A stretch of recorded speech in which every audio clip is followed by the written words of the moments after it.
All right. So it's really nice to meet you. Before we even start this, like very, very cool. I don't want to lie. I'm not gonna blow smoke and say I'm your biggest fan or anything like that. Like uh but one of the big games, one of the seminal moment for me video game wise was Metal Gear Solid on PlayStation 1. And so you two have like these iconic voices that I'll never forget. And but that's also kind of like where you know, sort of where like I stopped following your career, and so it's nice to kind of like come full circle and be covering PlayStation VR 2, and you guys like kind of re-enter my life in a strange way. So uh, so so thank you so much for being here. Ah, nice to see you again. Thanks for checking back in. Yeah.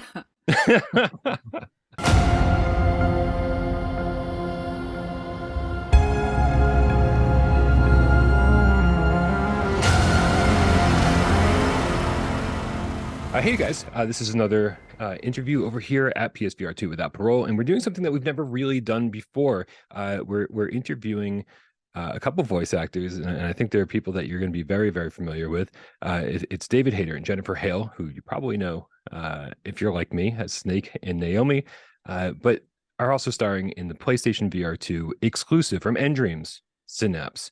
Thank you both for being here. How are you today? Great. It's such a pleasure to be here. Yes, excellent. And glad to be talking about Synapse at last. Yeah, Nice. it's a cool game. Have you played it? Do you get to play games that you star in like before they come out? Do they give you that kind of access to the game? I do. I try to I play almost all the games I'm in if I have the equipment. But I don't have the PSVR 2 yet. They're saying they may be able to get me one, which is another perk of the job. So haven't played it yet, but I saw the gameplay trailer yesterday, and if you haven't seen it, it really showcases Jennifer and me to a certain extent, and I was really happy with the visuals of it and the way the voices sounded, and it's going to be a pretty amazing experience. Yeah. Yeah, what the team has created here is really, really cool. I mean, from the script to the way that it's set up, the experience you have as the player, it's just so cool. Yeah. I don't want to dig too deep, but Jennifer, are you a gamer? Do you play the games that you star in? No, I suck at it. I 100% suck at it. Yeah. I have the great fortune to work on a ton of games and, in animation and everything else as well. And I sort of joke that if I gamed a lot in my free time, my life would be nothing but games. So it's just not a skill set I ever developed. When I need a break, I've got to get outside or I go crazy. Or you pull a guitar off the wall and I abuse those just to write yeah. music. Yeah. I don't I've like got going outside, so I just play the games I'm in. I feel like we get along pretty well. What you see here is generally where I've been for the last 4 years. When the Right. pandemic started, I said, "This is great. I'm gonna remain inside for the next 3 or 4 years." Yeah, it didn't change my lifestyle a bit. So I've got to ask, what's it like being a famous voice actor? I'm known for a lot more than the iconic roles I already mentioned. But when you walk down the street, do people recognize you? Have you done enough interviews, or are you on TV enough where people say, "Oh my God, it's Jennifer Hale"? Does that happen, or is it generally when you start talking to people, or does it not even happen then? Like, do you kind of get away with being like the right level of celebrity and not having it affect your life too much? How does that all work The for you? beauty Yeah, I mean, the beauty of it is that your privacy is pretty well intact. I can count on one hand the number of times I have ever been stopped by somebody who knew who I was. I mean, more than one hand, but it doesn't happen very often. It happened twice in one week, earlier this year, which blew my mind. I was like, "What?" I was buying like new tennis shoes or something, and this guy looked at my credit card, and that's how it happens. They don't know my face. Actually, most often what happens is someone will just look at me and go, "Where'd you go to school?" Like they think they know me, Yeah. but they don't know where because people overlook the power of the voice. But I promise you, you're standing somewhere and you hear someone who sounds just like somebody from your past, your entire, oh God, your entire physiology will instantly reconstitute itself to either, excitement or dread or whatever it is, and that's just through the power of sound. It's just through the hearing someone who sounds just like someone. But people overlook that a lot because we're such a visual culture, right? But, yeah, more often it's this. I was buying shoes and the guy looks at my credit card and he's like, "What, the Jennifer Hale?" And I'm like, I never know what to say when that happens. I'm always like, I don't know. I guess because I live my life in relative anonymity, which is a blessing. Right. Is there another Jennifer Hale that he could be referring to? Are there multiple famous Jennifer Hales out there? There's another one who's a sports reporter, I think. I don't know what network she's on now, but she's come out about in the last, or become successful in the last, I don't know, 10 years or so, maybe longer. I don't want to dismiss her career. And there's an epidemiologist on Twitter who I followed just because she seemed really cool. And she was a student getting her master's or bachelor's or something in epidemiology. And I was like, oh my God, you're fun and smart. And you have my name. I'll follow you. Yeah. Um, what about you, Yeah, David? Do you find you get yeah, recognized a lot or no? I get recognized probably once or twice a month, and it's uh it's super cool because I came out to Hollywood when I was 20. I wanted to be Tom Cruise or Harrison Ford or something. I wanted fame above all else. And now I'm glad. I couldn't imagine living. I mean, be happy to take Tom's money or whatever, but I can't imagine being that famous and then trying to eat in restaurants and just everybody staring at you all the time. Yeah. Would be a nightmare. But I have a delightful level of fame. I don't know why I mean, maybe from interviews or something, but I get recognized by face. I was on the picket lines. I'm a screenwriter, so I'm on strike. I was on the picket line at Warner Brothers I think it was Tuesday, and this guy kept walking past and kept looking at me and kept looking at me, and finally he goes, "Are you?" And I said, "That's right." And that usually destroys their lives. Yeah, I think I just get chills. Yeah, they get very excited. And then again, as Jennifer says, like always at the airport, if I give my passport and they look at my name and then they look at me and they look at my name, I'm like, yeah, it's true. And so it's really perfect. I don't get hassled, but everybody that recognizes me is super nice and excited to see me. So I call it an ideal level of fame. David and I have been friends a really long time. And that's one of the things that, I don't know, I learned from my friends in different aspects, right? And that's one of the things with Dave that I love so much is, you have such a healthy relationship with your accomplishments, and I tend to hide. I'm like, and I'm like, I gotta, no, like, be like Dave.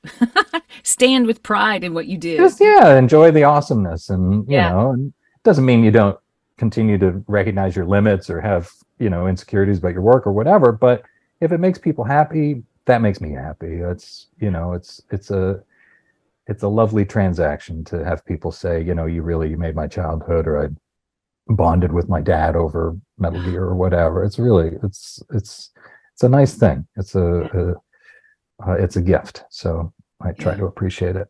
Yeah. I mean, And don't bury your light under a bushel. well, and games are so uniquely powerful. I mean, Brian, I'm sure, you probably covered this in your career path, but it's just like the amount of time that we spend with people, they spend with us, and the investment that people make in these storylines is deep, and it's interact. I mean, it's interactive, like it's co-creation with, in so many instances. It's super powerful, and it's such an honor. It's such a great community. It's like so many incredibly smart, talented in a million different ways people, and I love it. I love being part of this community. Yeah, and to that point, it's different from seeing a movie star. It's different from reading a writer. It's the experience of playing Mass Effect, and you're playing FemShep, is you are that player. You are the badass going into battle, but it's Jennifer's voice in your head. And it's such a weird deep bonding thing. And people that have been playing as Snake for 25 years, I'll meet grown men and they'll burst into tears, and they don't expect it. It's such an intense experience to be living somebody else's personality. Like, you get to step into Snake's body. Suddenly my voice is the voice in your head. It's really nothing else like it. It's really a very cool art form. Yeah. Yeah. You make an excellent point. It's there is absolutely a bigger bond, I believe, with the character that you're playing as in these games, and for so many reasons. I mean, I grew up loving the Indiana Jones movies, and I loved Harrison Ford, and Yeah, I love the character of Indiana Jones. But you only that's get one that's of the those reason I'm in movies. the industry. Is it really? Mm. Yeah, well, I was 12 years old when Raiders of the Lost Ark came out, and then the scene where they're looking for him off the boat, and the guy goes, "I found him," and he goes, "Where?" "There," like this, and he points to the U-boat, and he climbs out, and the music starts playing. Just electricity went up my spine, and I was like, that whatever they're doing there, that's what I'm going to do for the rest of my life. That's so Yeah. cool. So anyway, I didn't mean to interrupt, but yes, I feel you. No, this is a better tangent. So now I have to, Jennifer, what gave you that shot of electricity? What made you want to do this? Singing was actually what gave me that shot of electricity. It's so funny. I I grew up in a little bit different way, and I was always seeking safety, and I was seeking independence and freedom. And so when I was still in high school and somebody came to the audio studio where I was working from or the video studio where I was working from the audio studio next door and gave me 30 or $35 to do this Valley Girl voice, I was hooked. And I was like, okay, number one, it's fun. Number two, I understand it. Number three, I can kind of figure out a path. I see people who I can ask, how do you do this? And I've got a very strong business brain, and it's part of that pursuit of like stability and safety, right? And I just pursued it like a business. I put a little suit on. I cold called ad agencies. It was nauseating and terrifying. And it's only later that I've allowed myself to drop into the joy of it and to play and have a good time. I kind of have lived my life in reverse, right? Like all the fun is coming now. The stepping into fun, the stepping into having a good time. I remember I've constantly been from the beginning just blown away by the sheer talent of the people around me, by the brilliance of every peer I have had along the way. Just so inspired. I mean, all the way from early days of jingle singing and, singing in rock bands and clubs and stuff when I was way before I was legal to, to now, to just like, it is an inspiring thing to be a part of. And I'm driven by that, by just like, man, that, and also like the heart piece of it. Like, yeah, I don't care if it's, an RPG where you're blowing everybody to bits, or it's something like, Ratchet and Clank Rift Apart where you're, saving the universe in a different way. It's all the same thing. It's all joy. It's all jump in and story, and I freaking love story. Stories how I write songs, stories what I live, and I just constantly feel insanely lucky to be here. So you talked We're about lucky to have you. yeah, for real. So you're talking about calling different ad agencies and kind of just like hustling and like just finding however like whatever you could do to make it work. When it came to video games, did that result from the ads, or did somebody find you? Did you find them? Was No, it just because of no, your constant calls? yeah, that the calling was, I lived in Birmingham, Alabama, and I was like, I could make a living doing this, I think. And then I actually was not as much into acting at the time. I had a theater scholarship by the time I got to college, but the kind of acting they were doing, I felt really uncomfortable. It was not my jam. And I started driving back and forth to Atlanta to just get more work. And I got my first role audition for a film, and I booked it. And I was like, that makes sense. That totally makes sense to me. And then after a couple of years, moved to LA and booked the occasional job. It wasn't enough to pay my rent. And so I made a voiceover tape, commercial tape, honestly, just to make some cash. And And because I'd done this for 8 years at this point, like I looked like an overnight success because I had done, I mean, thousands of commercials. People don't understand how many small market car commercials you can do. But the first audition they gave me was for an animated job. I wasn't allowed to watch cartoons. I had no idea what I was doing. But I just jumped in with all my different backgrounds and just went, whatever, and I booked it, and that produced my first game. And it was the 90s show Where on Earth is Carmen Sandiego. I was Ivy, and they did a game for it. And that was my first game. And I remember going, I have no idea what, because I'm used to a scene. And they're like, just say the names of flags. And I'm like, how many flags? Oh my God. And that's when you like, don't look, just get through it. And I started realizing, because at this point I've been in the business long enough to know you're in fashion and then you're out of fashion, and it's very little to do with you. It's, make sure you're on it, make sure you're good at what you do, check yourself with somebody you trust, but it's going to come and go. And so I built the animation business, if you will, and then I built like a commercials business to make sure my income was steady, whether it came and went. And then, so when games came along, I was like, yeah, another income stream, let's do it. And some of my peers at the time were like, I don't want to do those, because we're booked typically under the union contract in 4-hour sessions, right? And in a 4-hour animation session, it's a radio play, and we're all taking turns, and it's really cool. Or the way we got to record Metal Gear first time around was amazing. We got to do it as the cast. And subsequently, Dave really took a strong stand for that, and I'm super grateful that we got to record together. But most of the time in games, it is a 4-hour one-person show. And so I wanted to buy a house. I was like, I'll do it. And because it's funny, fame was never on my list. Respect was on my list. Respect and steady cash flow were on my list. And so respect didn't occur to me.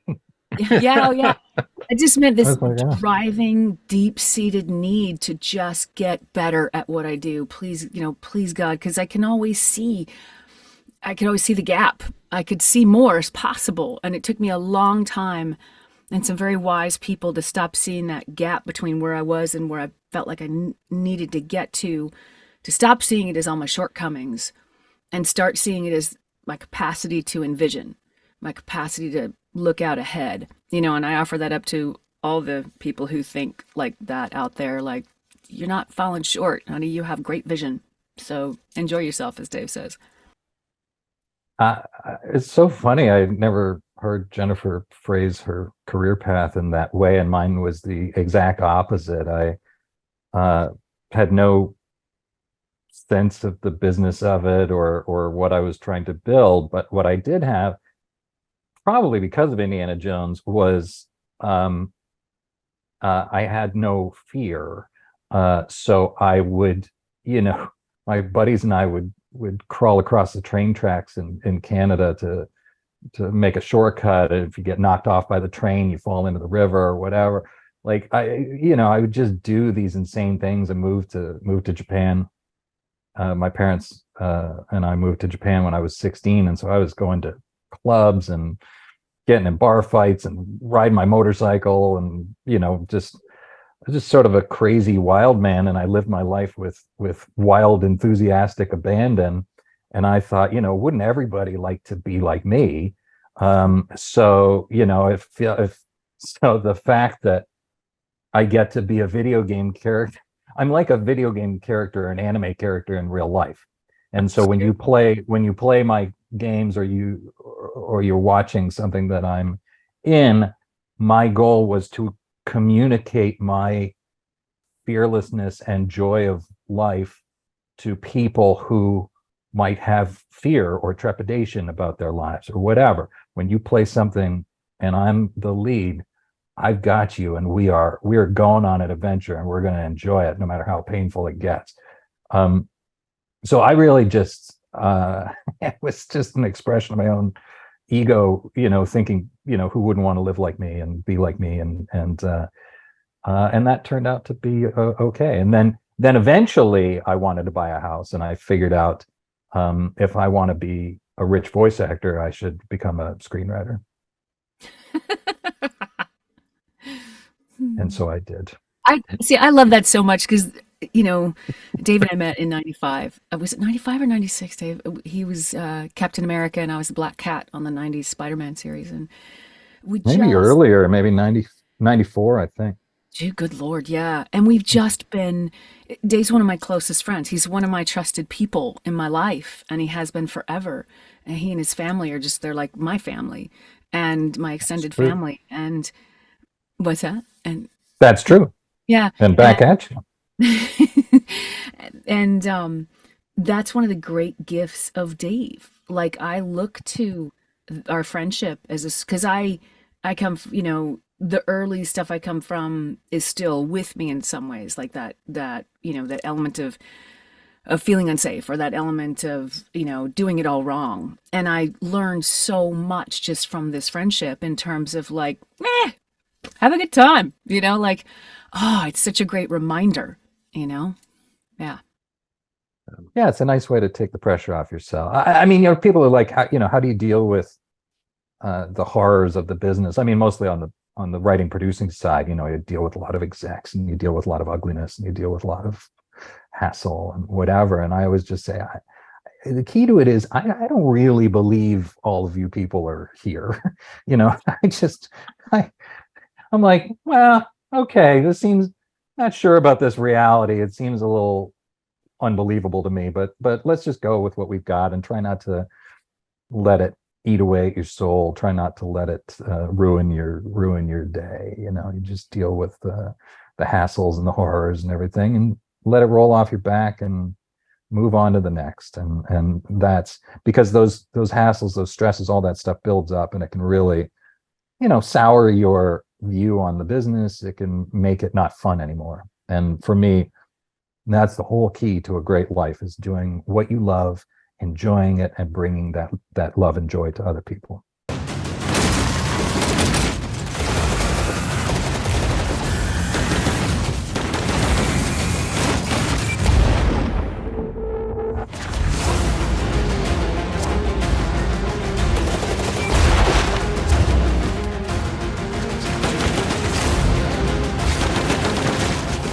Might kick my ass if we don't start talking about Synapse soon.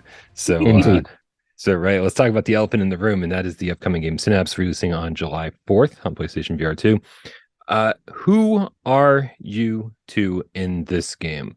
What are your roles? What are your motivations? What is going on? I'm the handler, Clara Sorensen, and my number one motivation is to get the Colonel, to get Dave. And she wants the secrets in my brain. And so Colonel Conrad, he's a powerful, dangerous black ops specialist. And they've caught him and put him in this thing where they can like send people into his brain. And due to this and due to his past dark life and trauma, he's been driven, quote unquote, insane. And so the real beauty of this game is you get to step inside my head, or the head of an experienced, dangerous soldier, and my brain is going to be sending wave after wave of enemies and challenges and everything at you that you have to solve in a military / psionic supernatural way, and hopefully you're just engulfed in my whole insane deal. That's the real beauty of it for me. And when you're ready to give up, I'm right there, and you're going, get up. We're going to do this. That's true. That's true. You've got Clara as your slave driver boss, sending people in to get killed by my brain soldiers.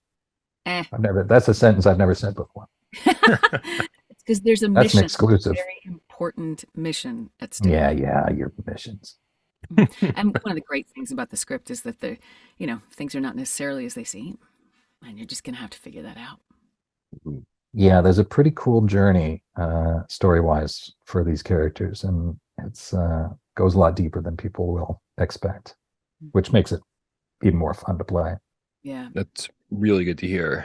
Even though I was privy to playing the demo and I really enjoyed everything I played, and it was great hearing your voices in it, The big question, of course, is like how much does story have to play in this? And especially for games like this that have roguelike qualities, it tends to be about but a lot of repetition and just kind of doing the same thing over and over and over again. So hearing that story is going to play a major factor in this is very reassuring. Mm-hmm. Yeah, well, not only that, but as you say, it's rogue light. So each time you advance, you level up, you do these things. So each time you go through, it's a different, you figure out different strategies to solve it. So gameplay wise, it stays fresh, and then story wise, it really gets pretty twisted. Nice. I love that you specified rogue light. I was trying to keep it simple, and you said rogue light, and that makes me so happy. Not everyone differentiates the two, Listen, not only have I been doing this for decades, but I also learned those two words just before our interview, so I wanted to use them. Perfect. We just. I looked it up. It was in the press packet, and I'm like, I don't know what that means. So but boy, didn't I sound authoritative? You sounded great. Smart. Yeah. Again, no fear. No one's blowing smoke today. Dual wielding means. I'm all on it because I know dual wielding now. So yeah, she learned dual wield. Pew pew. Mm-hmm. Well, pew and right. It's like your psychic hand and your gun hand. Right. Very seldom. Pew woo. Pew woo. Yeah. Exactly. Yeah. When going into a game like this, how much background do the developers or I mean, I'm sure there's a narrative director over there at Endreams. How much background do they give you? Do they say, use your Snake voice or use your Naomi voice? Or do they say like, did they tell you, give you a direction of like what the level of anger or frustration that should be heard in your voice, or do they just kind of like let you go and see what you do with the character? Well, this team's very thorough. Like we got great writing background on this, visuals. It was really, really well done, and it's beautiful game. And there was a great combination between, I mean, obviously they brought us in because they know our work and they wrote a bit to that, but I mean Clara's quite different to Naomi. I mean, very, very different. She has a very specific vocal pattern, a very specific thought pattern, and it is all tight. But we co-created that.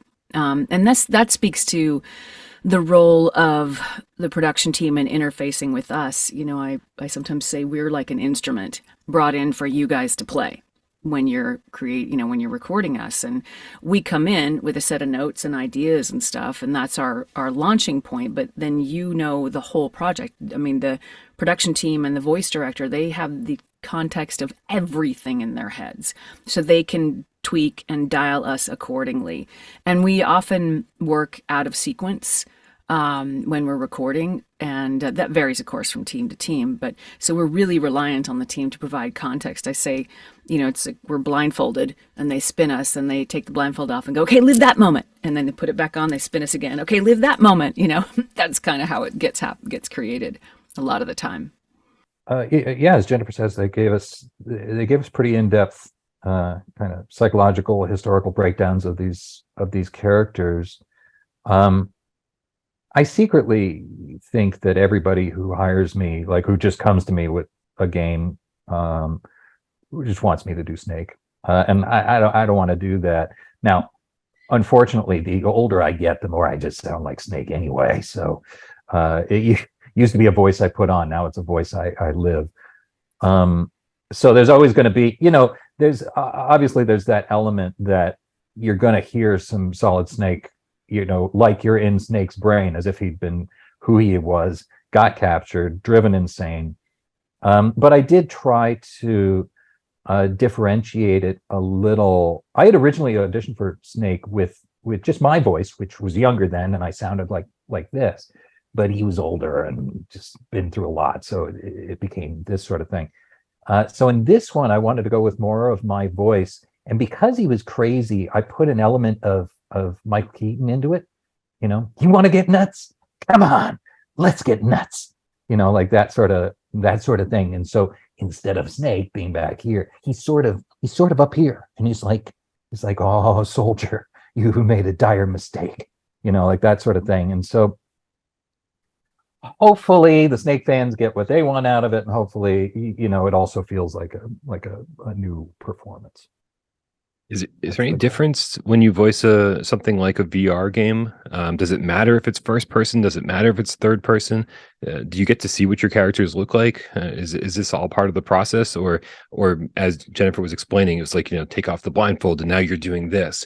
Is that pretty much it, or is the context of, or the perspective of how the game is played, does that matter? I don't think we got pictures of our characters, did we? As far as I recall, I've never seen them. So it's in this case, it's just the voice. I mean, you're just using your voice, which I think I can speak for Jennifer. We're pretty comfortable in that space, and in fact it's great because you can imagine the Colonel or Clara to be whatever you feel they are in your mind, and also because you're in this guy's brain and Clara's in your ears, it's just this fully immersive vocal soundscape. So I can't remember what the question was, but that's my answer. I love the answer. I thought it was amazing. Thank you. I hope it was connected. It doesn't matter. People aren't here to hear my questions. They're here to listen to you two talk. That's what they're here for. Well, it's a combination. But they're there to look at your background, Brian, which is amazing. Yeah, which that was my man cave. I mean, I wish it was my man cave too, but this is my entire apartment. This is it. Like, oh, okay. Yeah, you're seeing like a good 60% of my entire apartment. There's a bed right over there, and there's a door over there. I hereby retract my wishes. This is my man cave. You can see Batman, Snake, all sorts of people, Wolverine, and Watchmen, and but I do have a big house surrounding it. So one day, David, give that up. Yes, one day you can move in here. Oh, that wasn't even on my list of options, but now it is. Oh, I thought you were angling. Yeah, no problem. I'll adopt you. I'm now your dad. Today just got so much better. Nice. Listen, if you're going to adopt me, there's a few things you should know ahead of time, but we'll talk about that off camera. Don't tell him. Yeah. And wait till Right. after Well, you're in. we'll work it out along the way, as long as you do your homework. This has been amazing. This is very unexpected opportunity. You two are major names in the industry. Usually when I interview somebody, I only started doing this when VR started coming up, and PlayStation VR specifically started coming up. And so most of the people I've interviewed have been like the directors of very small indie studios, right? People have been doing this for the last decade, but you two have been doing this for much longer. So this feels like a really special moment to me, and I really appreciate you both being here. The great songwriter Jennifer Hale and the great screenwriter David Hayter. Thank you so much for being here. Thank you, Brian. Thank you so much for having us. Those were excellent lovely. questions. Yeah. And can't wait to see what you do after Synapse. Hopefully this is the end. There will I always, hope not. yeah. Unless I'm attached to the front of a bus at high speed, there will always be more. You mean Synapse isn't paying you retirement money? Like this isn't the ultimate gig? Oh, that's not They totally did, but it's not about the money. It's just we do it for the love, and the money just is appreciated.